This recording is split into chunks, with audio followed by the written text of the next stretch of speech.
apresentar os algoritmos de escalonamentos, que nesse slide vão ter 4 tópicos, que é o que é o escalonamento, objetivos, o objetivo dele ser, para que ele serve, o tipo de escalonador e o FIFO, que seria uma ramificação dos tipos de escalonador, que eu vou explicar mais tarde.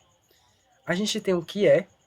Escalonador é responsável por selecionar um processo apto para execução. Então significa que ele é responsável pela administração de processos que irão entrar, que serão executados pelo processador. É dividir o tempo de forma justa entre os processos aptos a executar com a execução do processador, como já tinha falado. Existem dois tipos de duas coisas que é muito importante ser mencionada, que é a política de seleção, é meio que o meio que cada um vai ser empregado, e a, e o, e a troca de contexto, que ela pode ser chamada de chaveamento de contexto, que eu vou explicar mais para frente. Tem os objetivos, que é maximizar a produção do sistema, que seria o número de processos vai ser maior em um período de tempo. Minimizar o tempo de execução, que seria o número de coisas que acontecem em um tempo, então esse tempo vai ser menor. Minimizar o tempo de espera, que é o tempo que um processo fica apto a ser utilizado, esperando por outro processo. E o tempo de resposta, que é o tempo de execução, de requisição e a sua realização.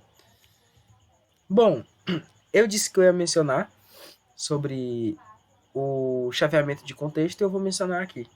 Ele é meio que um modo que serve para você trocar o processo que está sendo utilizado pelo processador, que é um processo, ele está sendo utilizado pelo processador.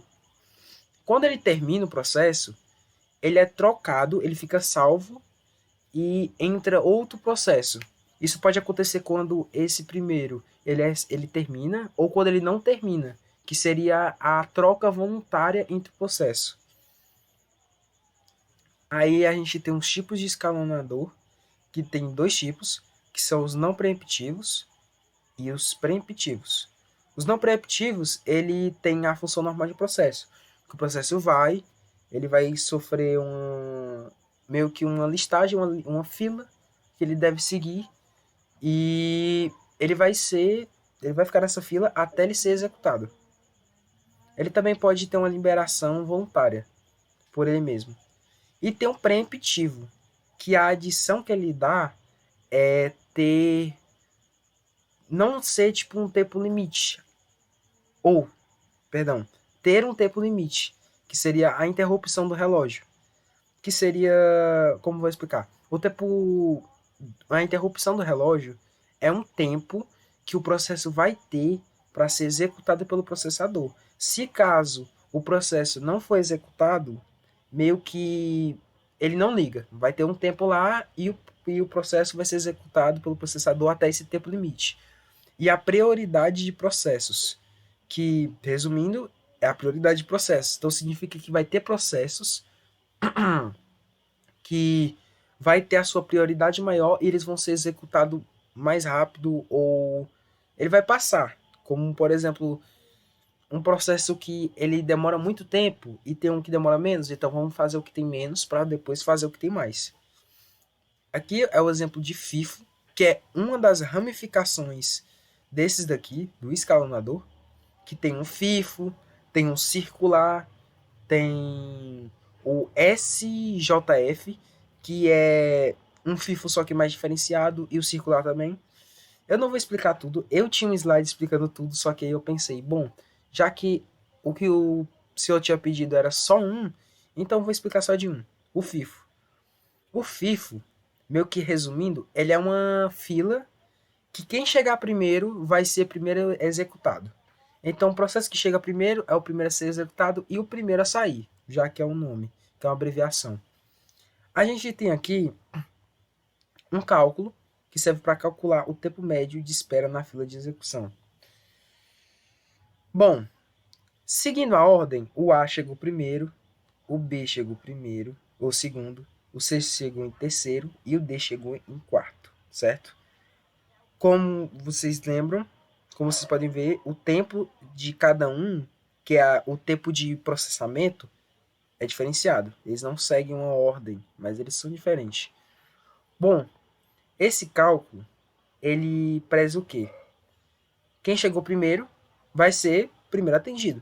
Então A vai ser o primeiro atendido. Quando tiver essas linhas, quando tiver essas linhas no bloco, significa que é o processo que está sendo processado. Então vamos lá. Quem chegou primeiro? O A. O A, ele não vai ter um tempo de espera. Você pergunta por quê? Porque ele foi o primeiro. Ele vai passar quanto tempo? 12. Ele passa 12 e chega o B. O B, não chega não, perdão. Ele fica na fila, na espera. Quando o A acaba, tem um chaveamento de contexto e o B entra. O B, ele espera 12 para ele entrar. O B, ele tem quanto? 8. Então ele vai ter um processo de 8 e pronto. O C, ele vai começar o processo dele no tempo 20. Por quê? Porque é o 12 mais o 8. Esses dois aqui. Aí ele vai ter um tempo de 15, que ele vai ficar aqui, ó, até 35. E após o D só vai após o 35. Você me pergunta, por quê?